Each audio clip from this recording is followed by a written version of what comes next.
enjoyed our morning of sleeping in. I imagine a little more rested than usual. So, like Tracy said, my name's Collin. I was introduced the first day. Just a quick reminder, my name's Collin Roark. I debated at the University of Texas at Dallas, and now I'm a coach here at the University of North Texas. So, Colin, Quinn, Hunter, Kirsch, all those losers, everything they know, they basically learn from me. So, who here is a fan of the show South Park? Yeah. What do the people of South Park think about immigrants? They took our jobs. This will be a common theme when we have our negative hats on during the lecture, and I think it's only appropriate we show a clip demonstrating the central concepts of this, this argument.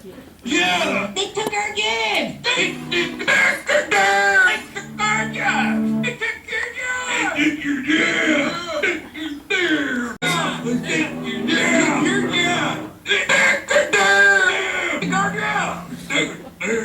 They took our jobs! Take your jab! Take a jab! They took my job! They took yeah, they took our job!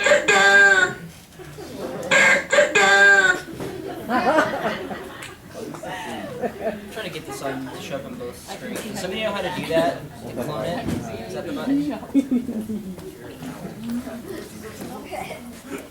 Okay, there we go. No one else is pretty bad? Okay, cool.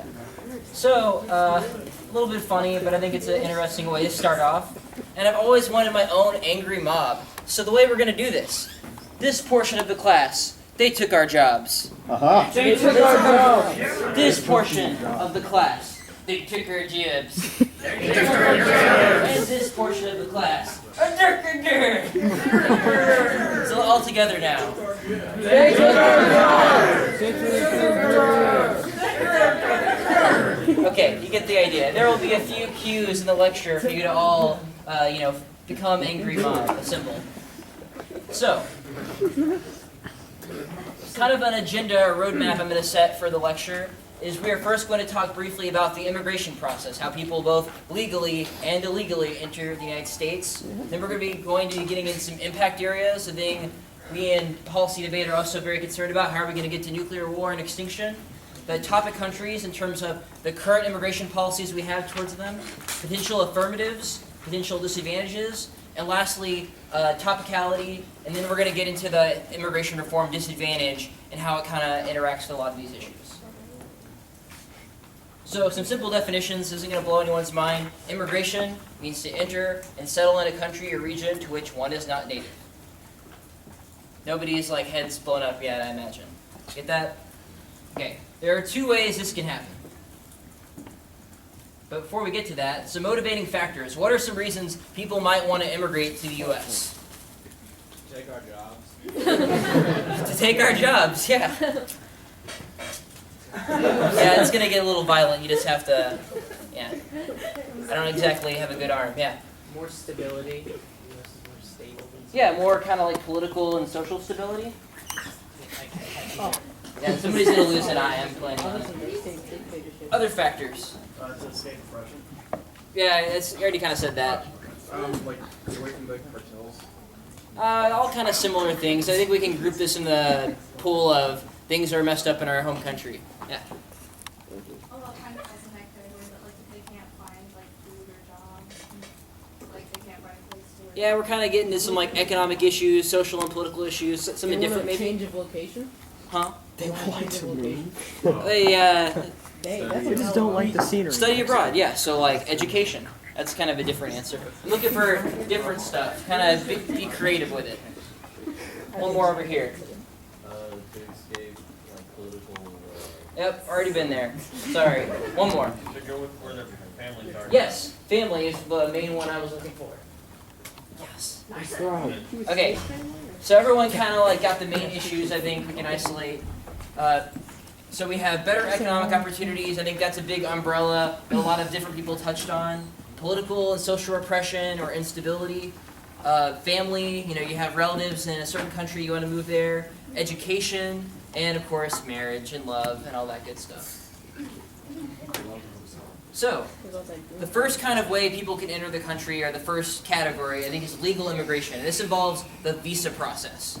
And spoiler alert, the college debate topic a few years ago was increasing the number of visas and the ability to have legal immigration. So, if you know like a certain school is coached by somebody who's involved in college, then you might be thinking like, what was their affirmative? And you can find a wiki, which if I have time later, I'll show y'all. I'm sure your lab leaders can help as well, but this would be a good resource to figure out possible affirmatives. But anyway, there's 4 main categories of visas, and a bunch of like subcategories of specific visas. The first one we touched upon is family-based. So this is when a U.S. citizen or green card holder sponsors a family member for immigration. Or employment-based, which is where employers sponsor a potential employee for immigration. And these are usually kind of geared towards citizenship. It's not like you're going to come here and work temporarily. You're going to pursue a green card eventually as a result of that visa. Much like Mr. Potato Head, trying to escape strife and find new employment. Everybody got this?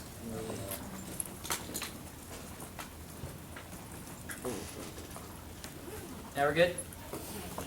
Okay. The next kind of general umbrella of visas is ones for asylum and refugee status. And these are just protections available to people who are unable or unwilling to return to their home countries because of persecution. Can anyone think of somebody recently who's been trying to get, there we go, somebody recently trying to get asylum? Snowden. T or V? Yeah. Candy for all Venezuela, parts of Bolivia, the room. Nicaragua. Yeah.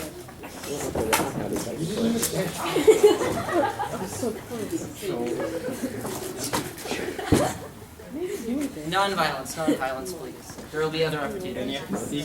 There's any other opportunities for violence? Can you stop trying to hit me? Everybody got this? The last main category is the diversity lottery. And this is for people who don't have a family member or employer to sponsor them. So 50,000 winners are granted visas annually in this process, but not everyone is eligible. It's a program that kind of attempts to increase immigration for countries that don't receive a lot of the other visas that are allotted, right? So they try to target countries that are usually excluded or just have lower numbers overall.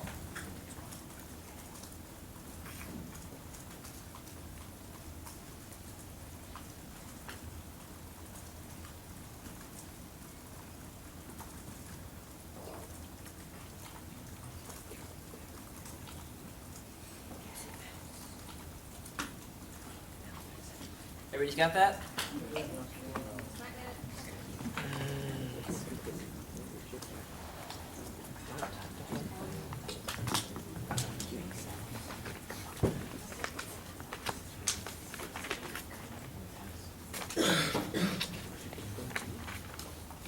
Now we're good? I'm going to move on. We can go back. Don't freak out if you think you missed the fine detail. So, pop quiz. How many specific U.S. visa types are there in the United States? Not the 4 categories we listed, but all of the sub-visas. It's more than 4. 50. More. 306? Less. 150. That's close enough. I'll allow it. Even though it was just kind of a blind guess. So, how many specific U.S. visa types are there? 185. Close enough, about somewhere in the middle.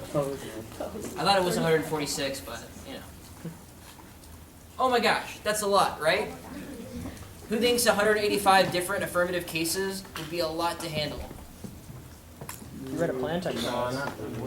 I agree. That would be quite difficult to deal with. But a little bit later in the lecture, we're going to talk about how possibly all these individual visa categories both might not be topical and also wouldn't necessarily have good advantage ground. Like, yeah, you could give somebody like a visa to go like dig a ditch, but you're not going to have a bunch of good advantages to that app.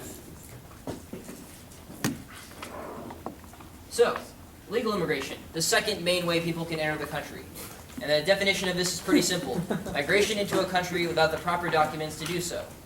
And all of your favorite comic book heroes, at least most of them, are illegal. Thor, the Martian Manhunter, Silver Surfer, and Hawkman, but nobody really cares about it. But why aren't these people coming in legally? I mean, if they have all these visas available, couldn't they just skip those, right? Anybody have any answer to that? Yeah, over here. There's a limit on how many visas are distributed each year. Yes, exactly.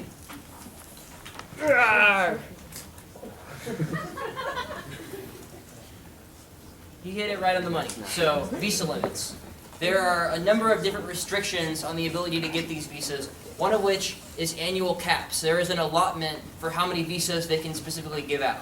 We give out this number and no more in a specific year. Then you also have specific criteria and requirements. So, like an employment-based visa, you have to have a job already kind of set up in the United States, like an employer who wants to give you a job. And lastly, expiration. You might get a visa, but after a few years, you're going to run out of time. It's only for 1 or 2 years. It differs by visa categories.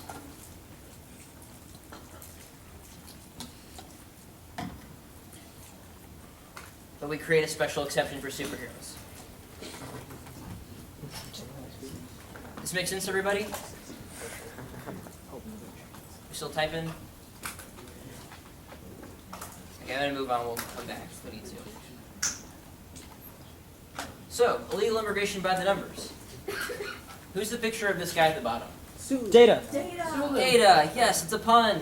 Awesome. Somebody got it. So, illegal immigration. There are 11.1 illegal immigrants in the United States. An interesting tidbit is Mexico. Mexicans make up 58% of the undocumented population, and that's a statistic from the Pew Hispanic Center in 2011. Latin America overall, the other countries, Mexico excluded, makes up another 23% of that overall figure. And one also thing to keep in mind is the trend for illegal immigration has been that it's declining since 2007 due to the recession. It isn't like there's no more illegal immigration, but just the frequency or the numbers in each annual year has been declining. So we still have pretty high levels of legal immigration, but not what they were in the past. And we'll get to kind of how this affects particular affirmatives in a little bit, but you can probably see where we're going with this. Oh, 11.1 million, sorry. 11 legal immigrants and like one of them's arm makes it into the country. Sorry about that. Million. He's just standing in the line.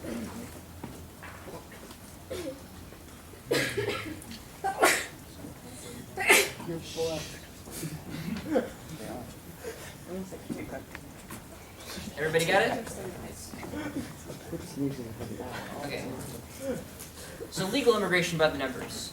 1 million legal permanent residents enter the country annually. Then we have 4.4 million long-term temporary basis. So this is for like employment or study. So you just have like a temporary work visa. You're going to come in for like a year or two and then head back home. And then 42 million for shorter stays. So like diplomatic visits, people on vacation, fun stuff like that.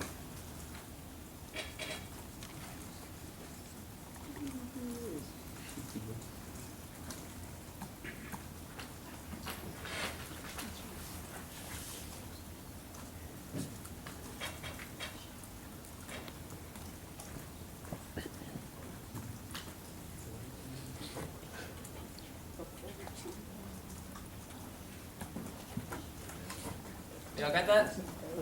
Okay. So, potential advantage areas. I'm going to start with this, and then we're going to go into particular affirmatives and all the other good stuff we talked about. The first area I generally think is relations. What is an advantage that we talked about, I guess, with the pre-institute pack that you all should know about from yesterday's lecture? Yeah. U.S.-Mexico relations? Yeah, what's the story in that advantage? I didn't know they had Bitsy Pops, so I hope it's not gross. Yeah, so what's the story in that advantage?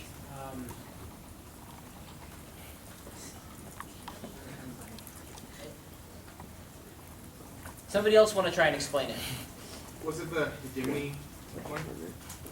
Yeah. Okay, so like by being better allies with Latin America, we have to put less emphasis on protecting the border there, and we can put more emphasis on maintaining hegemony elsewhere. Yeah, so it's like we're too focused on securing the border and illegal immigration as opposed to like, improving trade and our other areas of the relationship. And if that becomes a focal point, we can probably resolve issues like legal immigration as well. The next major advantage, of course, is terrorism and border security. There's a number of different ways you can access this, which we'll talk about, especially with the Mexico advantage. But you can see how there's a high frequency of illegal immigrants coming up into the United States, it makes it difficult for us to kind of like patrol the border and make sure illicit materials and stuff like that aren't getting in. Also an advantage that we had in the pre-Institute Mexico Act. Remittances. Who can tell me what remittances are? Yeah. Dude with the glasses on the left. Yeah. It's money sent back to like relatives in their home country sent by someone in a different country living there. Exactly. So who else could tell me why remittances would be an affirmative argument? Yeah. Because if people are sending back money, they can use it in their own economies. Yeah. So it's kind of like an economy advantage for whatever country the immigrants come from. So if people in Mexico are getting jobs, making a bunch of money, they can send that back home, which will improve Mexican growth. The next kind of general category is economic growth in both the United States and other countries. But there's a few different things to keep in mind. Like we talked about previously with the two distinct ways to enter the country, you have legal versus illegal immigration. And there is a strong debate to be had that, legal immigrants actually have a better effect on the economy because they're more highly educated, et cetera, et cetera. But there's also people who defend illegal immigration. And there's a very intricate debate at websites like the Center for Immigration Study, fair.usa, and all these people who are basically debating the mechanics and specifics of legal versus legal immigration and its effect on the economy. And the various internal links for this are jobs, wages, social services, all kind of very specific subsectors that you'll be discussing over the course of the year. You also have sector-specific advantages. So this will depend on visa categories, right? So different visas are for different things. Some of them are for nurses, for scientists, for students and stuff like that. But people will read advantages that are basically we have a labor shortage in this area, we need to give visas to this group of people, and that's good for whatever reason. This was a very kind of common approach in the college topic when we debated. H-2A workers from Mexico, very popular case. I would, almost guarantee that someone will read this at some point in the year. And we'll also have a solvency card that supports that in a second. A special note, nuance and specificity are key. If you get up and have a very, very specific detailed explanation of what your visa program is in the 1AC, and they come back with a bunch of generic cards about illegal immigration, or just don't really seem to have any idea what you're talking about, you can just school and crush teams on, look, it's not our GJEC, it's not our visa, right? We have something a little bit different, and a lot of your evidence doesn't apply. So knowing the details of whatever program you're defending will help you win these debates and get you ahead. And get you to nuclear war. So, our first kind of country we'll start with is Mexico. And this was one of the first major immigration policies that the United States had towards Mexico. And it was from World War II to 1964, and the main goal was kind of to fill in for labor shortages as a result of World War II. So it was a series of laws and diplomatic agreements initiated for the importation of temporary contract laborers from Mexico to the United States. And a few things it did was establish this culture of immigration to the United States where people wanted to come here for employment and better economic opportunities, and kind of cemented this long-term trend that we've seen. It was one of the original immigration policies to the United States. And it also set up this idea of pull factors, the United States being attractive for a bunch of different reasons. That makes sense? Pretty easy concept, I think.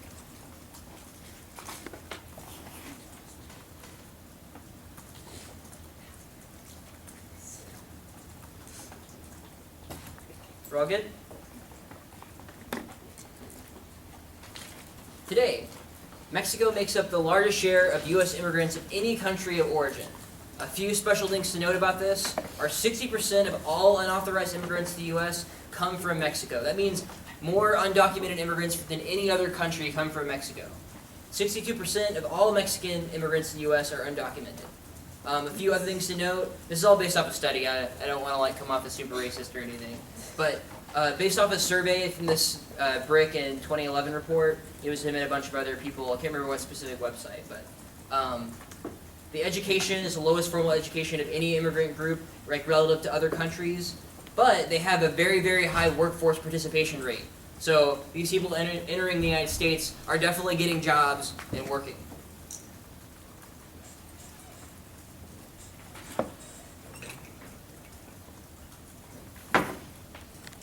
Y'all got that? Yeah.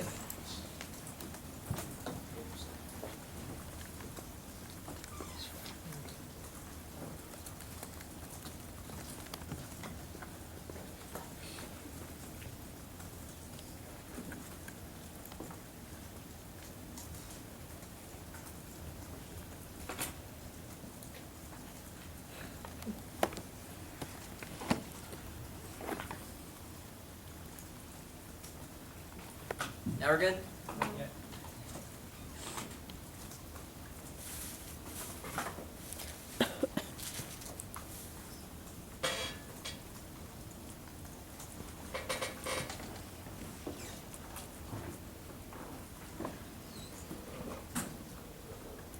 Okay, I'm gonna move on. So, Mexico, the AF House.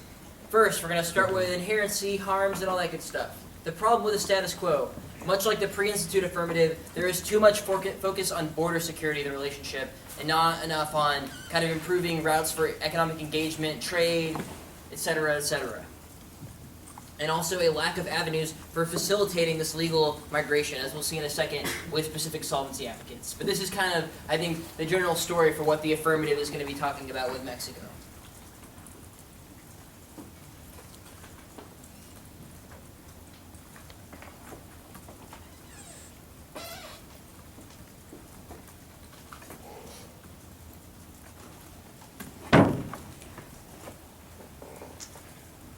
Got that?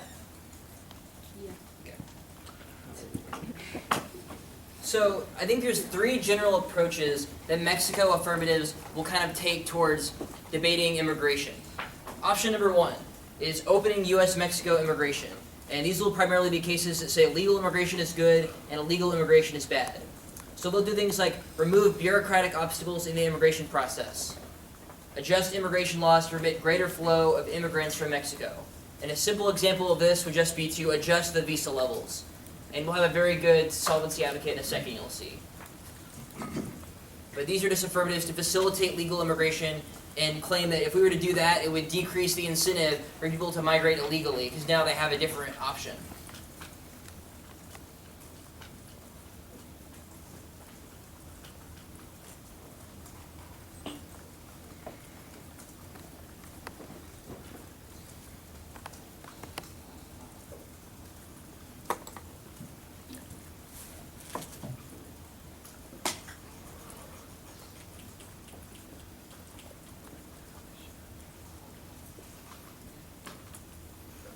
We're all good on that? We'll go back if people need some stuff. Okay, so the Solvency Advocate, I promised. This is from Stuart Anderson, writing for the National Foundation for American Policy. And the article was titled, I forgot to include it in the site, lab leaders don't know how to research. The Moral Case for Temporary Worker Program. And I won't read this kind of out loud just because it'd be kind of boring and take like 30 seconds of your life away. But this evidence is basically advocating expanding our existing temporary worker programs for reforms to H-2A, H-2B visas is kind of an extension or modification of the former Bracero program. It's a way to kind of both fill temporary fill labor shortages in the United States, but also reduce the incentive for illegal immigration. So this website, in my experience, has tons of different solvency advocates for various immigration apps, and this one is tailored specifically to Mexico. So if you were going to be writing notes for places to research, the National Foundation for American Policy, or NFAP. Very, very cool acronym.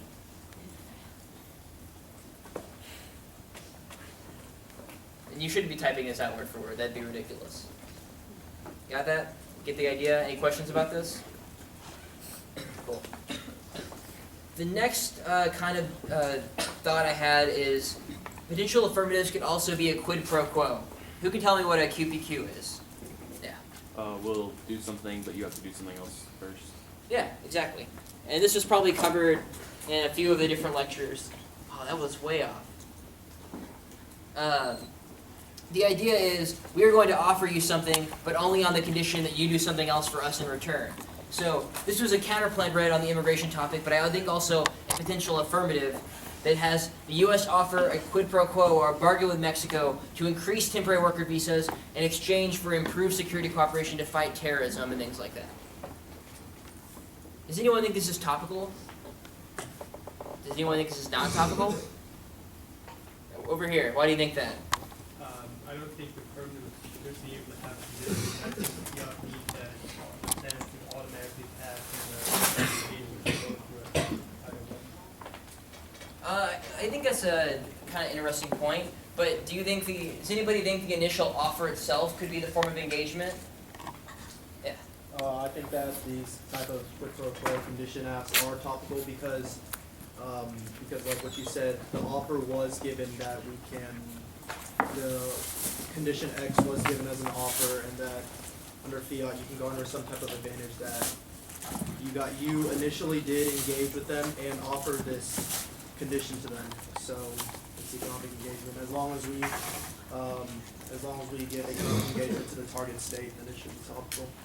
Yeah, I think there's kind of a debate to be had. You both had some good points, but I generally would fall kind of like agree with that category, just because it's impossible for any affirmative to guarantee that the engagement would be successful, or that Mexico would accept the offer, or Venezuela would want to trade with us and stuff like that. But just offering up the engagement could possibly be topical, but there are a whole set of topicality arguments that are just like, you can't be a quid pro quo. You have to, economic engagement means it has to be just an offer or something like that. But if you win that QPQs are allowed to the topic, I think this is a very strong affirmative, because you would both solve for all these benefits of immigration, but also have like an extra add-on advantage or a set of advantages based off of the agreement. So border security in this instance. Everybody get that? And this is from the U.S.-Mexico immigration relationship operating in a new context from migrationpolicy.org. And they're another website that usually has a lot of good information and solvency advocates. So, another kind of Mexico app would be TN visas. And these are trade NAFTA visas. That's what the TN stands for. 1945 is a year that does not exist. So, it was established by NAFTA in 1995, I think. That's when NAFTA was? Yeah. 95. I don't know why there's a 4 there. That's confusing. I think it was 1994. Okay, 1994. There you go. So, pretend there's not a 5 there. But anyway, these are renewable, granted in 1-year increments to high-skilled workers from Canada and Mexico who are in eligible occupations and have U.S. job offers. Few things to note: there are no annual quotas on these visas. There are no filing applications, and they kind of avoid a lot of the bureaucracy of usual visa systems. But it only applies to skilled immigrants. So a lot of people can't really access these visas. He is building some kind of wiffle ball bat. Read a version of this TN Visas app. So if you're kind of interested in this, I think it'd be a really cool affirmative to read. You could engage Mexico over reforming the TN visas and have a bunch of different advantages off of like individual programs, stopping illegal immigration, improving like NAFTA and our alliance with them. Be a good resource. And here's even a solvency advocate. The plan could be the United States federal government should make TN2 visas portable and available to those excluded solely based on professional requirements. However, I don't think that's necessarily topical on this year's. That's just the plan text that was read several years ago on the immigration topic. It'd probably have to involve some element of engagement with Mexico, as we'll see in a second.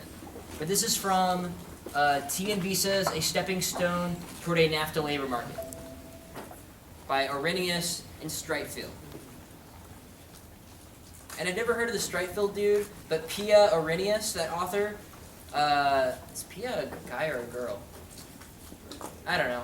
Either way, Pia Arrhenius writes a bunch of stuff about immigration. It was a common counterplan author and stuff like that, so I bet you could find some various affirmatives in that area. But a really solid case, I think. A lot of ground to be ahead there.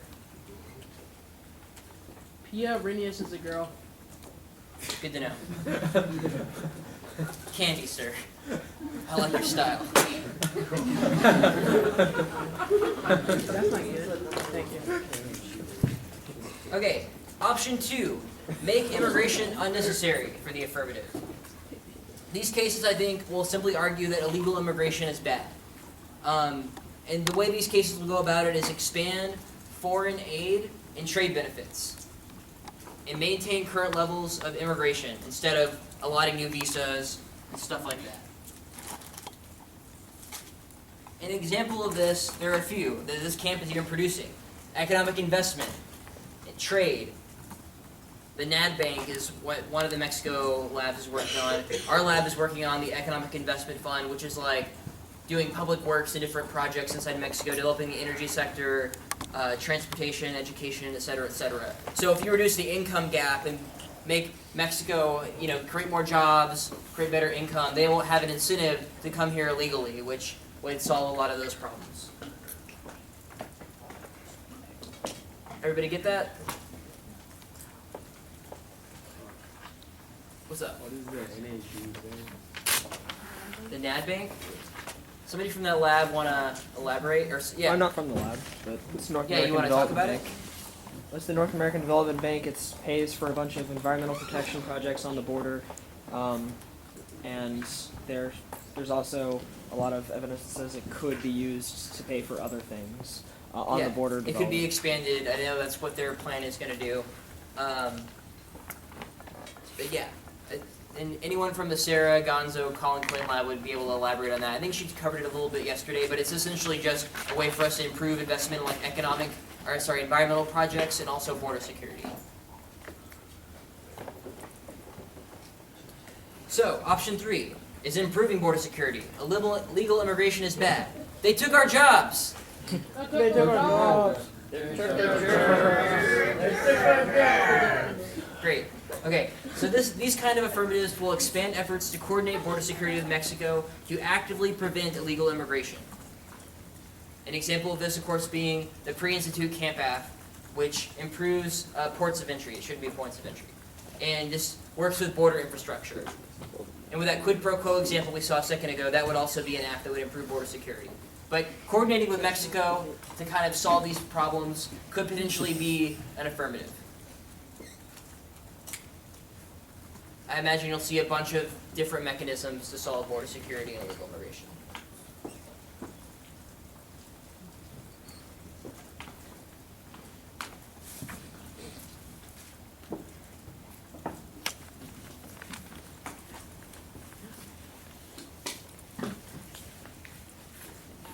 Are we good here? Now, moving on to our next country, Cuba. First, an overview of their current immigration policy. Legally, in 1994, there were migration accords set up between the U.S. and Cuba, and the U.S. committed to issuing at least 20,000 migration documents every year. I think of these basically as just visas. Illegally, there is also what is called the wet foot, dry foot policy. And this is the informal name given to the 1995 agreement under which Cuban migrants seeking passage to the U.S. who are intercepted at sea are sent back to Cuba, while those who make it to U.S. soil are allowed to remain in the U.S. So basically, if you have wet feet and you're caught in the ocean, you got to go back. But if you have dry feet, you get to stay. How cool is that? What an excellent name.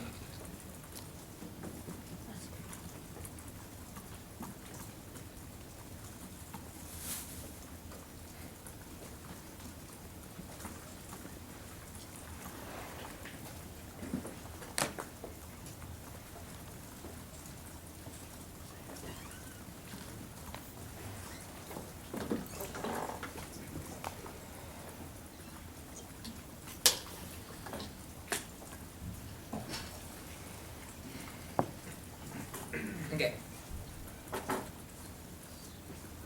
So what happens to Cubans who make it to U.S. soil?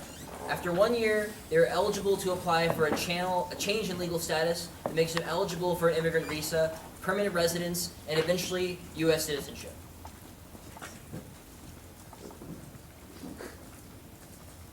Much like this balloon, they are...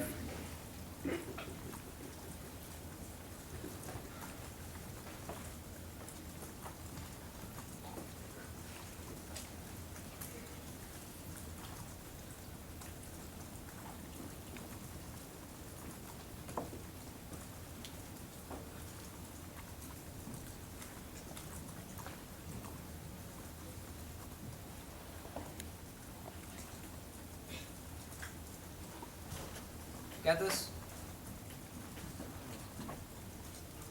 Okay, so another few random facts and tidbits is U.S. tourism to Cuba has been increasing despite overall restrictions on engagement. One article that I came across talked about Insight Cuba, which is a tourist kind of organization that's received approval from the government to help tourists make it into Cuba from the United States and kind of chill out there and, you know, drop some dollars, make it rain. In 2011, Obama also eased restrictions on travel and remittances. And you can kind of read this evidence to get an idea of that. So Obama announced the broadest liberalization of travel to Cuba in a decade, making it easier for American students and religious and cultural groups to visit. The measures will expand the categories of who is authorized to travel. They will allow U.S. citizens to send up to $2,000 a year to help Cubans support religious institutions or run small businesses. We see these changes in increasing people-to-people contact, helping strengthen Cuban civil society, and making Cuban people less dependent on the Cuban state. There's a big controversy over two people in particular going to Cuba recently. Can anyone tell me who those people are? Let's hear from somebody far over here. I've kind of neglected that side. Heck yeah. Beyonce and Jay-Z were over there doing their whole tourist thing. The State Department kind of flipped out of them. And why did they flip out of them? Anybody else? They went through Europe. Like, they went to Europe from the United States and then to Cuba. So they kind of like worked out with them. Yeah, and why would that make the government mad? Because they're kind of like bypassing the embargo and all these restrictions, right?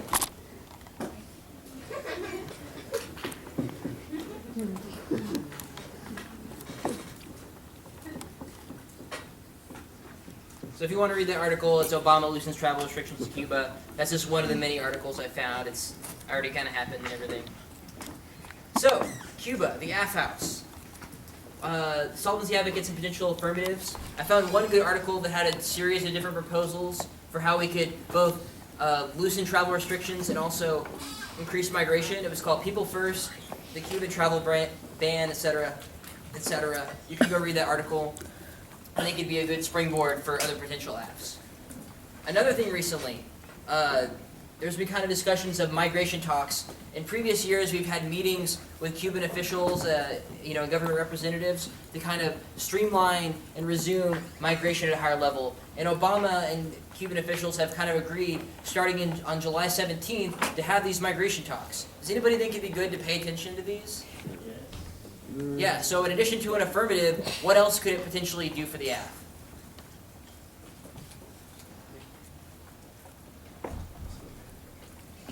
It's an AF maybe, but also, even if it's not an AF, if you're just like lifting the embargo, that's your plan, well, how could this help you?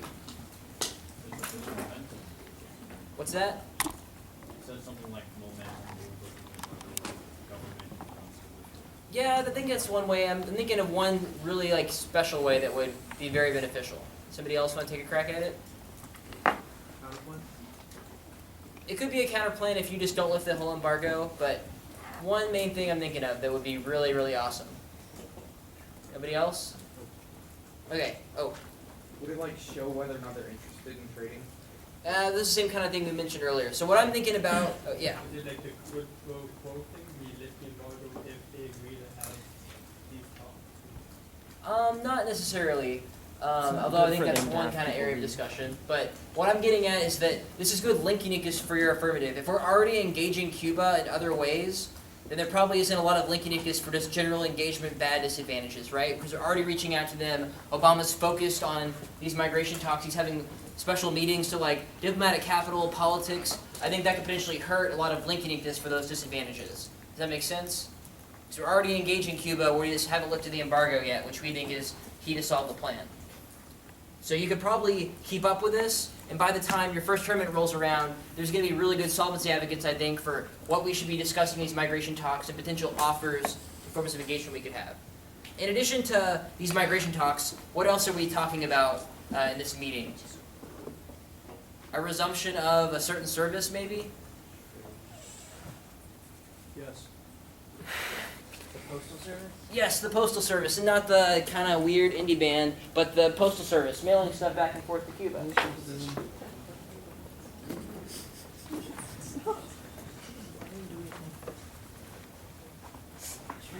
Which could also be an F, although your advantage is to be a little bit sad. Venezuela, the AF House. some kind of description of the status quo. Since Chavez's election in 1998, both legal and illegal immigrants from Venezuela to the U.S., the numbers have been steadily increasing. Most immigrants are concentrated in South Florida at a whopping total of 57%. The number of permanent residents has been greater than 9,000 since 2011.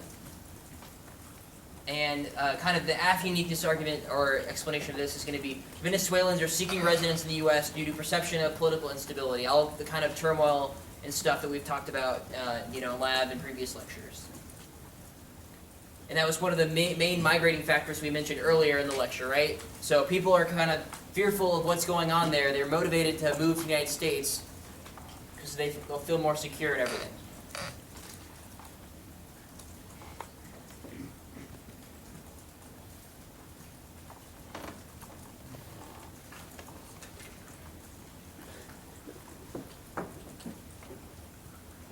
So, why so many in South Florida, you may ask? Well, it all started a long time ago with the U.S. Middle East embargo of 1973. And this kind of caused world oil prices to skyrocket because it made prices really high because we're not getting it from the Middle East. And this increased the demand for oil, and it led to the buildup of business and commerce ties between South Florida and Venezuela since we were getting more oil from them. And I think it's only like a 4-hour plane flight as well. So lots of tourism, lots of trade and commerce and exchange going on between South Florida and Venezuela. So Venezuela became South Florida's biggest trading partner and also a cool place to buy bling and stay in cool hotels. One article I read kind of described this as people from Venezuela would come in, get like one hotel room to sleep in and then one hotel room to like put all their swag, which I thought was pretty boss.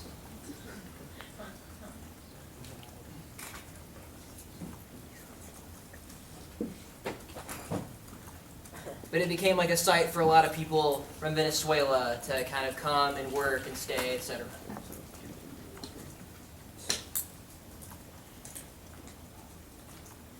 You got that? Just do it anyway.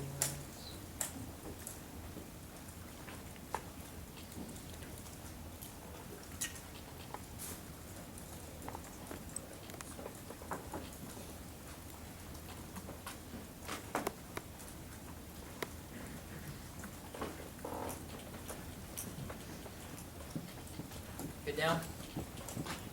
Okay. So, one of the potential apps I found, and I kind of looked a little bit, but I want to give y'all an idea of what's out there, but don't consider any of these solvency advocates like exhaustive. You should kind of get creative and do your own research, both at camp and afterwards. But an app that I know definitely exists is expanding EB-5 visa availability for Venezuelans. So this would raise the cap or change eligibility requirements. Once again, a very popular case on the college topic. The EB-5 visa gives foreigners who invest $500,000 in rural or high unemployment areas conditional 2-year resident cards to become permanent if the investment creates at least 10 jobs. So you have to be like super hardcore, like awesome moneymaker to get one of these visas.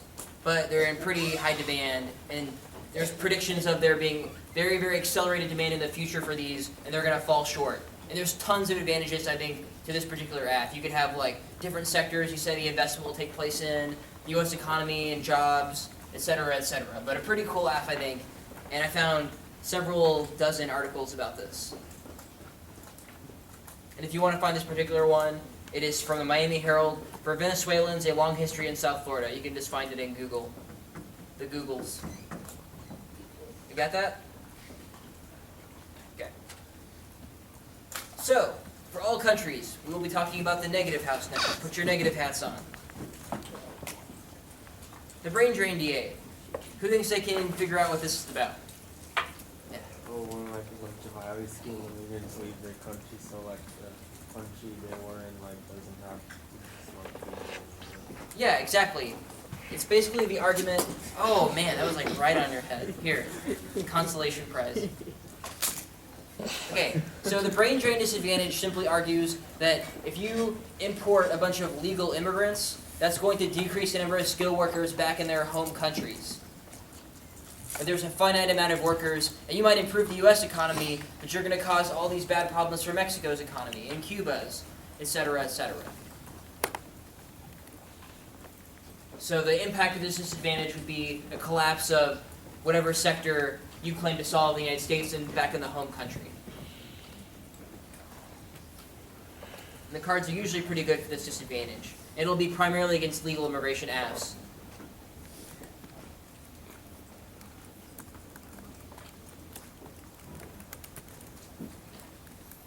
Okay. The next one, wages and economy disadvantages. Who can explain this? Who can explain the wages argument to me? Let's hear from somebody on this side.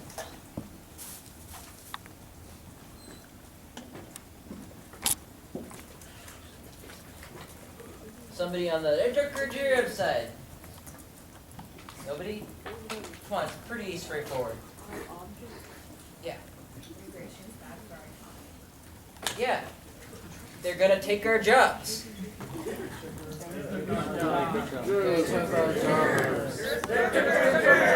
Yeah, so the more immigrants you have who are occupying U.S. jobs and willing to work at like a lower wage, that's gonna depress, ready? That's gonna depress the wages of native-born Americans. And much like the affirmative, I think there are different internal links you could have, like immigrants will take social services, they'll decrease the number of jobs, etc., etc. You gotta get the idea. I think the problem with these two DAs are both link uniqueness and kind of AF tricks. So if I was reading a legal immigration AF, and I was debating this disadvantage, I would be like, people are going to come into the United States no matter what, but it's better if we have like legal routes to do it because they can secure high-skilled jobs, etc., and kind of have a better effect on the economy.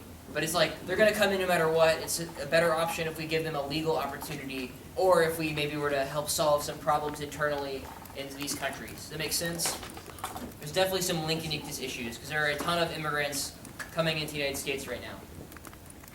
And also, once again, if the AF is saying like, yeah, your link evidence might be about low-skilled immigrants, but we have these really awesome high-skilled ones coming in, which your evidence doesn't assume.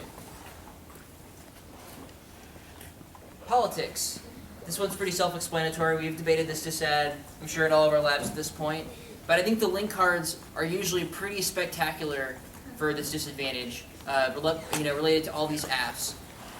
And I think one way you can kind of spin this if you're debating an immigration-related AF, and you're debating the immigration reform disadvantage, is they've already kind of negotiated a very, very fragile compromise, right? So if the plan is something new that's outside of that framework, it could potentially alienate Republicans or Democrats. And we'll get to more of the politics of immigration in a second. But I would always just make the argument that, look, they've negotiated the agreement. You just throw a new stick in the mud, so to speak, and make it more murky and unlikely to happen. You complicate the process. You muck it up. Malthus. What is this argument? Yeah, Reen? Yeah, can you kind of venture to guess what it would say? Well, I guess a certain area can only support certain people is a very capacity area. And, like they're kind of like the immigrants or something, and then you won't have enough to do your job and stuff. And Yeah, they took our land! My mom was getting a little bit restless and tired. I don't know what to do. So, once again, a disadvantage I think has some serious link uniqueness problems, but it exists. And people might read it if you have an immigration AF. Terrorism. Just like the AF will try and claim they solved terrorism by various means, you can make arguments people will exploit the visa process. Terrorists will find ways to make entry with these visas claiming to be skilled workers and stuff like that. Or you could find ways to figure out the AF might cause more illegal immigration or just lead to more general insecurity. Kind of a broad category, but you get how these debates are going to develop. Protectionism. What would this disadvantage say? If we block trade, What's that? if we block trade, Yeah, that's what the affirmative argument will be, but if the negative is debating an act that expands immigration, what are they going to say? Why would it cause protectionism potentially? I'll give you a hint. They took our jobs. I was just gonna say, if you opened up the border for more trade, then some of the cheaper products might cause the U.S. to put in more protectionist policies, And why would that be though? so that they can protect U.S. businesses. Yeah, but who's gonna get mad? You're getting there. Who's gonna be really mad if there's like a bunch of people coming in, taking our jobs? Republicans, and generally everybody is gonna be mad. They're the public writ large. So this is simply a public backlash disadvantage. Ready? I'm always kind of like looking at your faces, and you're like, I don't know, what do I do? This is simply the argument there will be a protectionist backlash from a massive flux of more immigrants. They could potentially cause us to erect new trade barriers, maybe even renegotiate NAFTA. That was a disadvantage in the college topic. But yeah, protectionist backlash. The link cards are decent enough for that. What is protectionism? Protectionism, what does it mean? Somebody want to explain it? Somebody else. Not her name, no. Yeah. Basically, like closing our doors for other countries to support our businesses. Yeah, so as opposed to free trade and kind of open engagement with other countries, it's closing our borders and protecting ourselves. Like we're tightening the helm. No more trade with anybody. Or if we do trade with you, there's going to be like, kind of restrictions, like taxes and stuff like that at the border. And make it difficult to trade. Make sense? Last is sad, kind of stinky, I'm not a fan. The U.S. CIS overstretch disadvantage. And this is kind of like the immigration branch of the government, if you will. The argument is simply that the more kind of people you have being processed for increased immigration, they have difficulty kind of dealing with all of that, which means they don't like fully read people's applications and stuff like that, or they're just kind of overwhelmed to the point where it makes difficulties occur that could increase the chances of terrorism, or it causes backlogs is another argument people will make. If there's a backlog, you can't get the visas because you have to wait a really long time. Those are like okay arguments. They weren't incredibly successful, at least in my experience, but they exist once again.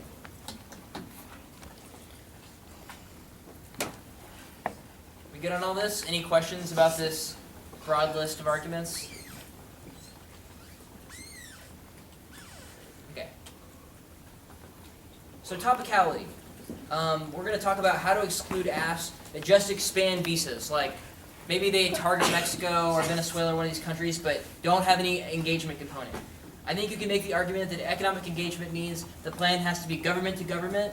It could be trade, offer foreign aid and stuff like that, but you can't just offer up visas. And part of this would be defining the word toward, as the app has to directly engage the government. You can't just change visa policy. It has to be in the direction of engagement towards the government. And once again, we're getting into the app has to be a QPQ. So you could say, even if you are allowed to debate immigration, you should have to have an engagement with the government where you offer them something in exchange for giving them the visas.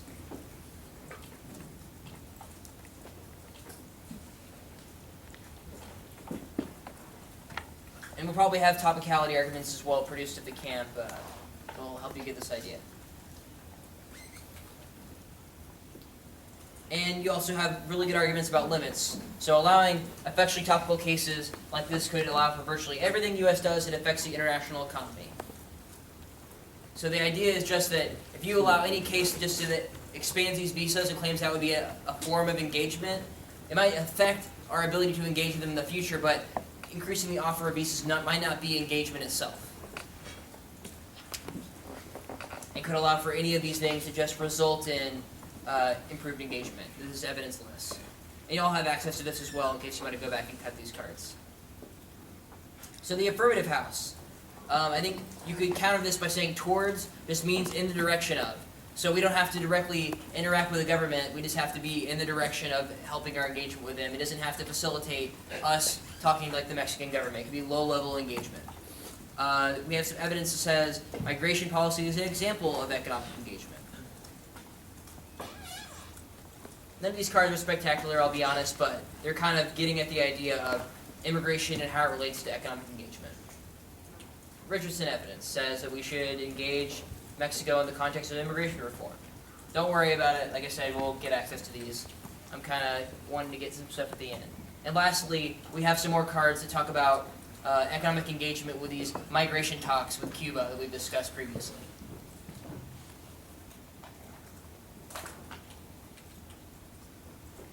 Okay, so politics. Immigration reform. It's the super coolest ad that we have all been debating for the past week. CIR, of course, stands for Comprehensive Immigration Reform. I'm sure all you know that by now. The Senate bill passed June 27th by a 68-32 vote. And some of the specific provisions, the first is a pathway to citizenship. Can anyone explain this? Yeah, up front. A path to citizenship in the bill, the way it is now, is a 13-year thing that would allow illegal immigrants who are already in the country to gain citizenship. So Yeah, they can that's stay a here pretty with good explanation. actual citizenship. Yeah, dropping some knowledge. I like it. Okay. Yeah, so I'll re-summarize that. The pathway to citizenship allows unauthorized immigrants who live in the United States before December 31st, 2011 to apply for registered provisional immigrant status, which would allow them to remain in the country legally after paying a fine, fees, and any back taxes owed, as well as passing a background check. And then they could apply for permanent resident status after 10 years. So, a 13-year process. Who thinks the Democrats are like really, really happy with this? 13 years? Awesome, yes. Everyone's gonna love this. General poll of the audience. Are the Democrats happy with this? Would the Democrats like it to be a little bit shorter? Yes, and why is that? Because 13 years is ridiculous. Yeah, it is pretty ridiculous. But part of the pull and tug of this immigration reform battle has been they had to give up some things that they wanted. And part of that was, well, we'll get citizenship, it'll take a lot longer than we want. The second thing, stronger border enforcement. Who can explain what these provisions include? Yeah, over here. A huge rolling border and 20,000 soldiers to guard it. Yeah, so there's 700 miles. some wall, there's some troops involved. 20,000 pigeons. This is a more detailed explanation as well would be 6 months after the bill passes, the Homeland Security Secretary Napolitano has to submit a plan for securing the border that meets certain benchmarks, including increasing the number of Customs and Border Protection agents, like you said, creating a fence along certain parts of the U.S.-Mexico border, and a target of stopping 90% of illegal crossings. Next thing, more high-skilled immigrants. What's this all about? Yeah. Like bringing in more, like, scientists, engineers, people like that, instead of just figures more or less. Yeah. So people who have more experience and education and stuff like that to get high-level jobs. And part of this is H-1B visas, which is one of the biggest cases on the college topic. There's like 65,000 allotted a year, and one case could even target H-1B visas towards Mexico or one of the other countries, although I bet you'd probably only find solvency advocates for Mexico. There's also more low-skilled immigration.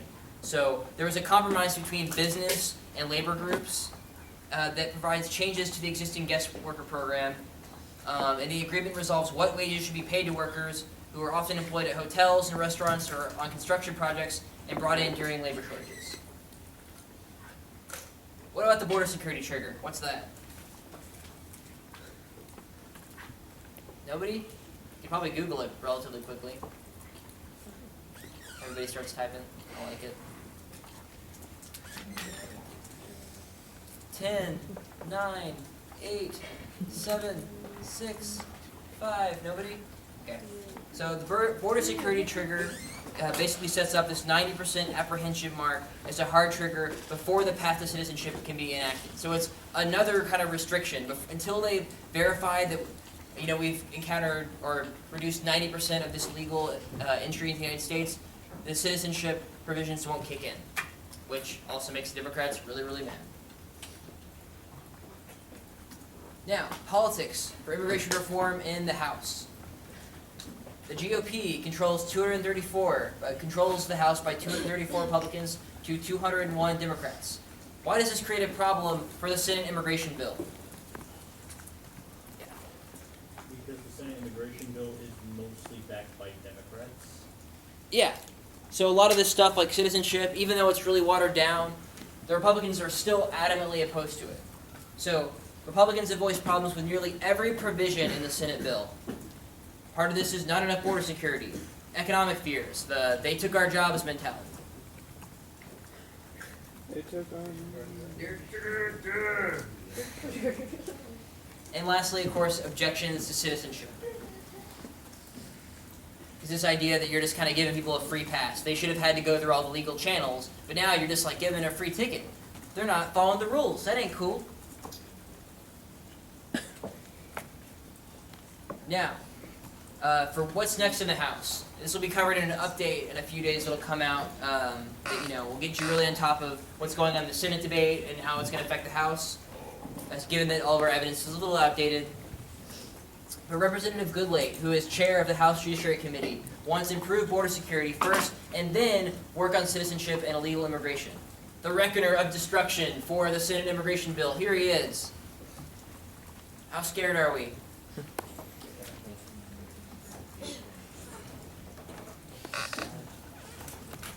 He's going to try and kind of tweak the Senate bill or potentially slow it down unless there are changes to citizenship and legal, before there's changes to improve border security as a condition for citizenship and legal immigration. Next, we have John Boehner, another important figure. He is Speaker of the House, and he's in a bit of a bind. He either A, schedules a vote on the Senate immigration bill without the Republicans behind him, which ensures failure of the bill and kind of a conservative uprising against him, or he helps shepherd a conservative House proposal that will die in conference with the Senate.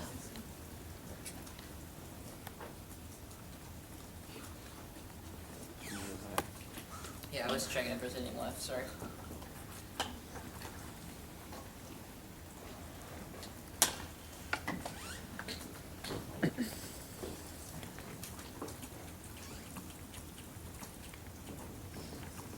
You got this?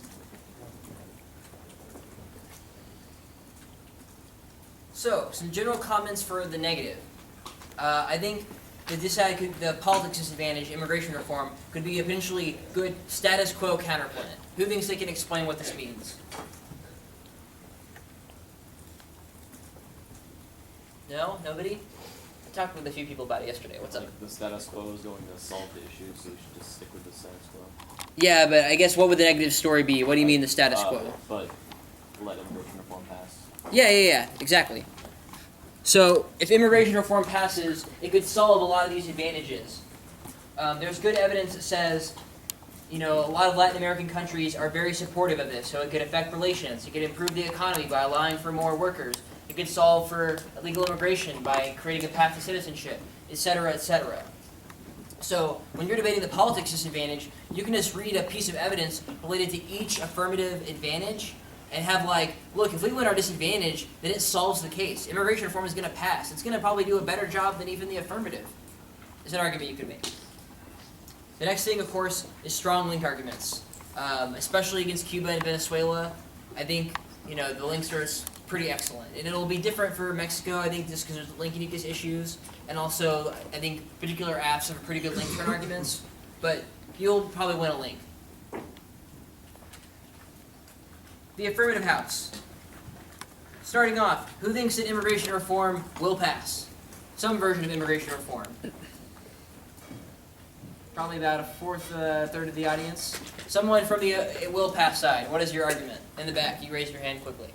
Right. Well, I think immigration reform is one of the things that's really hot right now, and it needs to happen. It's going to happen one way or another. But I think both parties know it needs to be passed. It's one of those big things that President Obama said. You really want to push for immigration this second term. One of those things we just kind of want to get done. Yeah, dude next to him. You want to elaborate? Yeah, and especially with the 2016 election coming up, most Republicans know they need to secure probably a large portion of the Hispanic vote, and if working on immigration reform will help do that. They're screwed if they don't. Yeah, I think that's some very good explanation of the negatives argument. Of the fact that, everybody kind of wants to get this done. There's a lot of pressure from both sides, both politically and given how far they've progressed, they don't really want to back down. Another argument I think to make us well in the negative is the Senate momentum. And a lot of the cards in the negative file, this is a little bit of creativity on the negative side, but it's yeah, you might say the House won't pass it now, but the Senate is just putting so much pressure on the House that eventually they're going to cave. They're going to have to do it because they know it's in their interests. So I think that's a good kind of uniqueness trick for the negative, even if it seems like it won't pass the House. But, however, I do think won't pass is more truthy. Who would raise your hand if you think it won't pass? Not like everybody's convinced, man, I didn't think that happened. Maybe it will pass, wow. So somebody who thinks it won't pass, raise your hands again. Yeah, Sir Bernine. I mean, like, all these Republicans don't like it. But that's a theory, it's just like, oh, you know, all the cool kids did it in the Senate, so why not do it in the House as well? So it's not realistic. Yeah, I think that's a pretty good point. Anybody else want to elaborate? You. No Republican leadership in the House has actually voted to even consider it, and Boehner himself has said, like, he's made statements kind of inferring or implying, that he's not even going to put it up to the vote. Yeah, there's a card on that in the file. This is like, it's not even going to come up for a vote, possibly. And I think one thing to distinguish as well is that there's a middle ground between this. So even if it does pass, I think it might be a very, very watered down version that doesn't really get what either side wants, but it's just kind of like a figurehead, so to speak, like, oh, look, we did something on immigration. Isn't that cool? Yeah, you want to add something? Of course. Yeah. So like, why did it pass better in like the House of Representatives, but like, why is it having like so much trouble in like this? No, it passed the Senate. It's having trouble in the House. Why is it like? Yeah, somebody want to explain this? Yeah. The Democrats have the majority in the Senate, so and they wanted it, so it passed. And then the Republicans have the majority in the House. Yeah. You've already had like a bunch of candy. You're gonna have a sugar rush. So the last thing I'll talk about the affirmative House is turns the case arguments for the negative will also kind of often be underdeveloped. So just because somebody is like, immigration reform solves the economy, oh my gosh, what do we say? We surrender. You should point out that like, just because they have said that immigration reform will have some effect on the economy, it might not be the same effect your plan has. So you need to kind of get into the details of, okay, so what is a reform bill going to do to solve this internal link? How does it solve this part of our advantage? You should get as detailed as possible and be like, we have a more specific or stronger, quicker internal link into solving this. So like, if someone were to say citizenship solves your legal immigration advantage, I would be like, lolcats, it's like 12 years away. How is it going to reduce the immediate incentive people have to immigrate illegally, right? So you have to get on top of that whenever you're debating a very advanced team who's good at the politics advantage and shut down those turns the case arguments. And I think that is it. So I guess in conclusion, are there any questions? Yeah.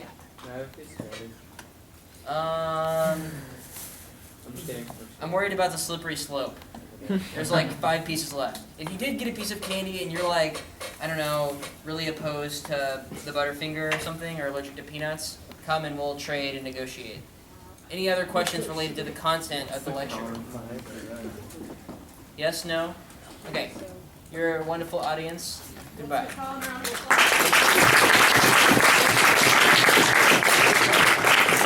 Alright, so your friendly gathering.